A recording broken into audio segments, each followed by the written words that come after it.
పత్తి చేనులో ఏరుకొచ్చిన తోటకూరతోటి ఈరోజైతే తోటకూర కర్రీ చేసుకుందాం రండి. ఒక గిన్నెలో ఆయిల్ వేసి ఉల్లిగడ్డలు వేసి వేపిన తర్వాత ఎల్లిపాయ జీలకర్ర మంచిగా దంచుకున్న, పచ్చిమిర్చి వేయడం లేదు, ఎండిన మిర్చి అయితే వేసి అవి కూడా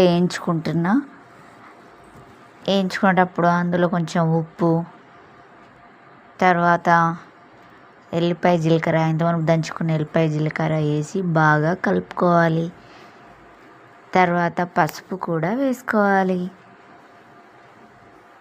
అది కూడా వేసి కలిపిన తర్వాత మంచిగా కడిగి పెట్టుకున్న తోటకూర, ఇందులో గునుగాకు ఇంకా ఏదేదో 4 రకాల ఆకులు అయితే కలిపి నేనైతే కర్రీ అయితే వేసుకుంటున్నా. తర్వాత కొద్దిసేపు అలానే పెడితే కొంచెం వాటర్ వస్తాయి. ఆ కూరని ఇలా కలబెట్టాలి. ఫస్ట్ అయితే గిన్నె నిండు ఉండే తోటకూర, తీరా ఉడికిన తర్వాత చాలా కొంచెం అయింది. గుమ్మగుమ్మలాడే తోటకూర కూర రెడీ.